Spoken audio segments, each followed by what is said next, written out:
आमिर साहब, आज operational details बताई हैं डीजी आईएसपीआर ने। उन्होंने बताया कि 274 दहशतगर्द मारे गए हैं, 73 अफगान पोस्टें मुकम्मल तबाह हैं, 18 पाकिस्तान के कब्जे में आ चुकी हैं और जो भरपूर रिस्पांस पाकिस्तान ने दिया उसकी डिटेल्स उन्होंने बताई। इस जो कार्रवाई की गई है पाकिस्तान की जानिब से, उसको ऑपरेशनली आप कैसा देखते हैं? बिस्मिल्लाहिर्रहमानिर्रहीम। Thank you very much for having me. इसको अगर मैं स्ट्रेटेजिक व्यू में देखूं तो ये ना अफ़गानिस्तान के लिए अच्छा है ना पाकिस्तान के लिए अच्छा है। मेरा ख़्याल है पाकिस्तान को ये सारा काम सारी ऑप्शंस एग्जॉस्ट करने के बाद करना पड़ा जब अफ़गान तालिबान टीटीपी को बाकी और दहशतगर्द ऑर्गेनाइजेशंस को उन्होंने अपने पास रखा हुआ था और वहाँ से वो आते थे पाकिस्तान में, बार बार वो कार्रवाइयाँ कर रहे थे। पाकिस्तान ने हर लिहाज से कोशिश की कि इस मामले को अच्छे तरीके से, डिप्लोमेटिक तरीके से, बातचीत से हल किया जाए। अगर आपको याद हो तो पिछली दफ़ा जब ये हमारी बॉर्डर के ऊपर इस तरह की टिफ हुई अफ़गानिस्तान के साथ, तो उसके बाद फिर एक डायलॉग हुआ और उसमें बहुत सारी बातचीत हुई और ये सॉर्ट ऑफ कमिटमेंट दी गई कि जी वापस जाके they will try and control these people. और ये अफ़गानिस्तान के अफ़गान तालिबान जो रजीम है वो इससे बार बार इनकार भी करती है कि हमारे पास नहीं है, लेकिन दुनिया सारी की रिपोर्ट्स ये कहती हैं, यूएन की रिपोर्ट ये कहती है, इवन द रशियंस उन्होंने एक रिपोर्ट जारी की है जिसमें 23,000 टेररिस्ट जो हैं they are operating out of Afghanistan, जिसमें टीटीपी भी है, जिसमें आईएमयू भी है, ईटीआईएम भी है, बीएलए भी है और बहुत सारी, दाइश भी है, अलकायदा भी है। तो पाकिस्तान ने इट वाज, मेरे अभी तक मेरा ये ख्याल है कि इट वाज अ रिस्पांस जो कि पाकिस्तान को इन्होंने अफगान तालिबान रजीम ने मजबूर किया इस रिस्पांस पे जाने पे। जो कल रात, जो परसों रात से पिछले एक दो दिन के वाकयात हुए उसमें they initiated on the border posts, और उसके बाद फिर ज़ाहिर है जी। Pakistan has a very professional military, उन्होंने ये करना था, उन्होंने ये किया। बट दिस टाइम एक चीज़ थी कि it was a notch up because Pakistan air force was used and used to hit targets in Kabul, Kandahar and other places, जो जहाँ पे उनके एमिनेशन डंप्स थे, उनके कुछ कमांड कंट्रोल हेडक्वार्टर्स थे, दे वर हिट। तो ये बिल्कुल एक मिलिटरीली वायबल ऑप्शन थी which had to be taken. But जो देखने की चीज़ है अफगानिस्तान के लोगों को और अफगान तालिबान रजीम को, कि इस पूरी लड़ाई में कौन ऐसे लोग हैं जो पाकिस्तान के दुश्मन हैं और अफगानिस्तान के भी दुश्मन हैं और जो इसमें खुश हो रहे हैं। उसमें यू कैन क्लियरली सी, आप तो मीडिया से ताल्लुक़ रखते हैं, इंफॉर्मेशन स्पेस को बड़ी अच्छी तरह से देखते हैं, कि इंडियन इंफॉर्मेशन स्पेस जो है जी। उसमें इस चीज़ को वो बड़े उसका ये जश्न मना रहे हैं कि दो मुसलमान मुल्क आपस में लड़ रहे हैं। और अमारात इस्लामी अफगानिस्तान अगर वो आपको अपने आप को कहते हैं तो किसी तरह से जेब नहीं देता कि एक दूसरे हमसाया मुसलमान मुल्क के साथ इस तरह की लड़ाई करें। इसके लिए आई थिंक बहुत जल्दी से अफगान तालिबान को रिकनसाइल करना पड़ेगा कि वो पाकिस्तान के दुश्मनों के साथ मिलके, जो हकीकत में उनके भी दुश्मन है, उसमें हिंदुस्तान है, उसमें इसराइल है, इनके साथ मिलके अगर वो इस तरह की कार्रवाई करेंगे तो इसका नुकसान जो है अफगानिस्तान को भी है और सही। पाकिस्तान को भी है। अब आमिर साहब, तो आज आज डीजी आईएसपीआर ने बताया कि जो ये गज़ब लिल हक ऑपरेशन है ये जारी रहेगा जब तक हमारे मकासद कामयाब नहीं हो जाते, हम पूरे नहीं कर लेते अपने मकासद। अब ज़रा बताइएगा कि ऑब्वियसली हमारा एक ऑब्वियस मकसद तो ये है कि वहाँ से जो दहशतगर्दी हो रही है वो रुक जाए, लेकिन ये कितना सस्टेनेबल है? जो अभी हमारी अप्रोच है वो कितनी सस्टेनेबल है? क्योंकि लेट्स सपोज अगर ये क्रॉस बॉर्डर इस वक्त जो अटैक्स हैं वो रुक भी जाते हैं, लेकिन फिर कोई सुसाइड हमला होगा तो फिर पाकिस्तान उसका जवाब देगा, फिर कोई सुसाइड हमला होगा, तो ये एक साइकिल चलता रहेगा। तो ये कितना सस्टेनेबल है और इसका रेजोल्यूशन क्या होगा फिर? देखिए जी, मिलिट्री जो है उसके एक ऑब्जेक्टिव है कि उन्होंने उनकी कैपेबिलिटी को डिप्लीट करना है इन अफगानिस्तान, और ऐसी कंडीशंस क्रिएट करनी है जिसमें फिर एक डिप्लोमेटिक मनूवर जो है वो चल सके, डिप्लोमेसी इसको आगे लेके चले, जिसमें फिर बहुत सारे और मामला शामिल हो जाते हैं, जिसमें रीजन के और दूसरे ममालिक हैं, चाइना है और बड़े ममालिक हैं, वो सब इसमें शामिल होके इस मामले को किसी कंक्लूसिव स्टेज पे लेके जाएं। Military manoeuvre will only create conditions के एक बेहतर तरीके से फिर डिप्लोमेसी जो है वो वहाँ पे चल सके। मिलिट्री का ऑब्जेक्टिव बड़ा सिंपल है कि जो वहाँ पे टेररिस्ट ऑर्गेनाइजेशंस जो पाकिस्तान को टारगेट कर रही हैं और जो उनके सपोर्टर्स हैं उनको इतना वीकन किया जाए, उनको टारगेट किया जाए और ये मैसेज दिया जाए अफगान तालिबान रजीम को कि this is not acceptable to Pakistan. ये तो Pakistan military is very well capable of doing it. दूसरा शहजाद, एक बात बहुत ज़रूरी मैं ये कहना चाहूँगा, Pakistan is not a country which has come from किसी और जगह से पाकिस्तान आर्म फोर्सेस नहीं आई। वी आर नेबर्स, हम यहाँ पे हैं, we are here and we are here to stay. हम यहाँ पे किसी अमेरिकन या रशियन की तरह नहीं है कि हम इधर 10 साल या 11 साल या 15 साल के बाद हम थक जाएंगे और चले जाएंगे। We will not. हम यहाँ पे हैं, we are here and we are going to stay here for hundreds of years. और अफगानिस्तान भी यहाँ पे, और अफगानिस्तान को इस चीज़ का फैसला करना है कि उसने पाकिस्तान के साथ आगे किस तरह चलना है। और ये जो ऑर्गेनाइजेशंस उन्होंने वहाँ पे रखी हुई हैं, ये ऑर्गेनाइजेशंस बहरहाल ख़त्म होनी है। Otherwise Afghan Taliban regime is going to come under tremendous pressure from within. अंदर से उनके ऊपर बहुत प्रेशर आना है। आपने हुकूमत चलानी है, आपने लोगों का ख्याल रखना है। लोग वहाँ पे भूखे मर रहे हैं, औरतें बच्चे वहाँ पे बहुत मुश्किल हालात में हैं।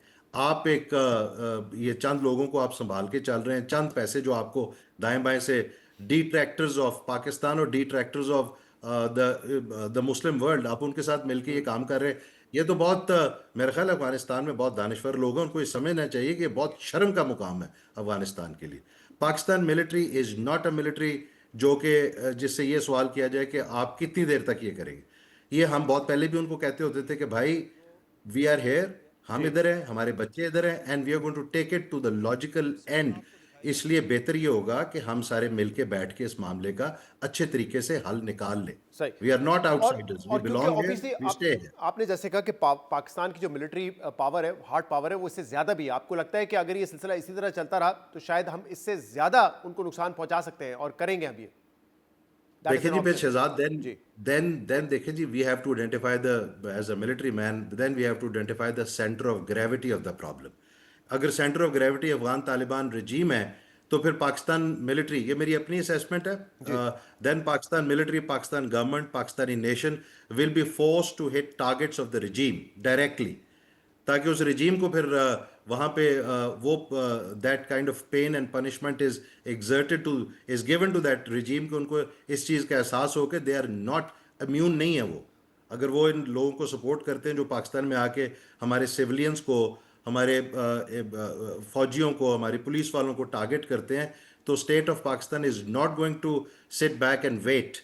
So state of Pakistan will upscale its offensive and will take it to the center of gravity, which is Afghan Taliban regime. अच्छा। ये मेरा व्यू है। सही। और इस पे इनको बिल्कुल क्लैरिटी होनी चाहिए 2-3 दिन के वाकयात के बाद, that Pakistan has the will and the wherewithal to do it. अच्छा, आपका व्यू इस बारे में क्या है कि कल जब हम देख रहे थे कि पाकिस्तान की तरफ से एक भरपूर रिस्पांस दिया जा रहा था, तो सोशल मीडिया पे इस तरह की बातें होना शुरू हो गई, और कुछ सहाफ़ी भी ये कर रहे थे कि एक बेहतरीन अपॉर्चुनिटी है to make a regime change in Afghanistan, कि आप टारगेट करें हैबतुल्लाह अखुंज़ादा को भी टारगेट करें, वह रिजीम चेंज की कोशिश करें। क्या आपको लगता है कि वाकई इसको एज एन अपॉर्चुनिटी देखना चाहिए, या हमारा ये मकसद भी है या नहीं? देखिए जी, पाकिस्तान का मकसद बिल्कुल क्लियर है।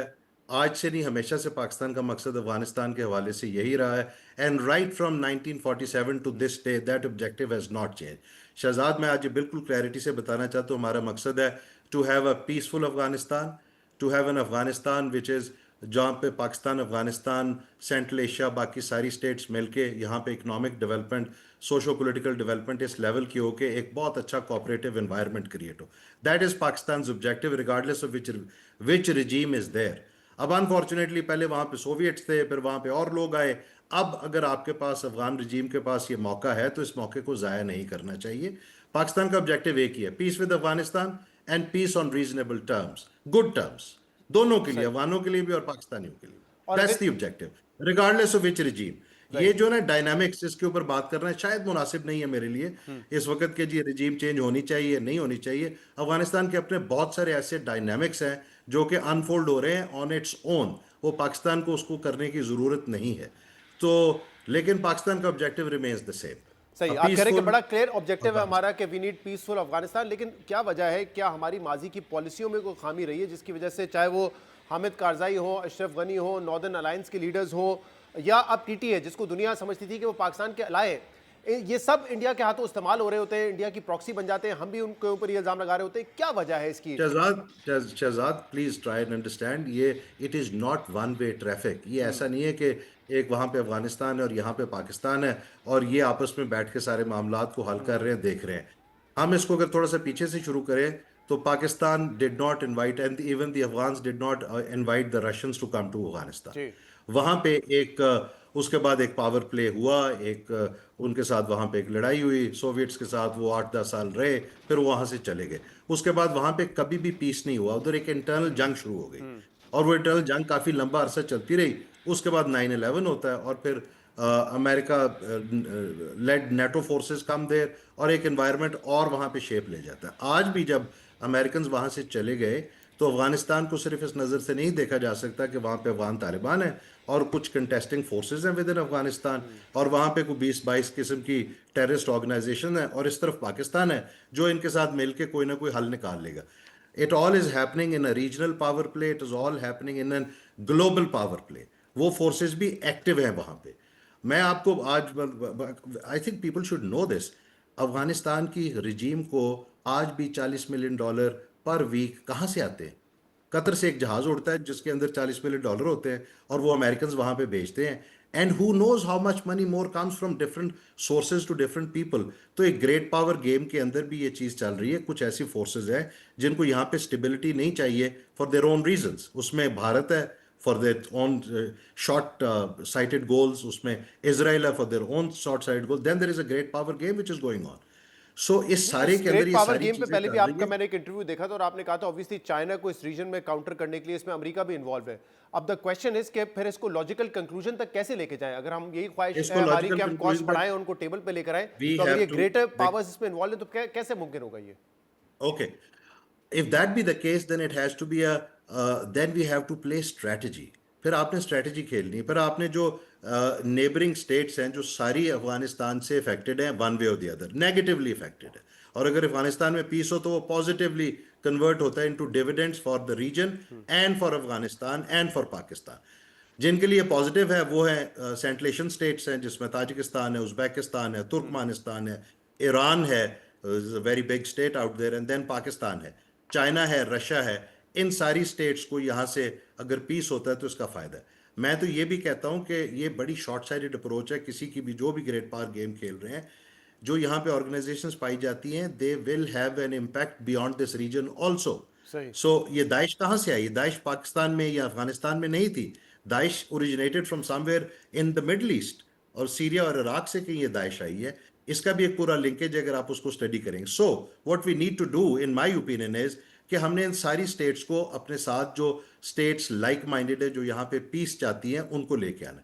जो दूसरी स्टेट्स हैं जो लेट्स से इसमें कोई प्रॉब्लम क्रिएट कर रही, we need to talk to them and tell them कि ये जो प्रॉब्लम आप एक शॉर्ट टर्म ऑब्जेक्टिव के लिए कर रहे हैं, ये प्रॉब्लम सबके लिए बाद में होगा, कि ये ग्लोबल प्रॉब्लम होगा। ठीक। एंड अब तो चूंकि इतने फ्लक्स में है सारा the international world, so this is a good time for Pakistan and the region to come together to resolve this issue to the best interest of everybody including the people of Afghanistan.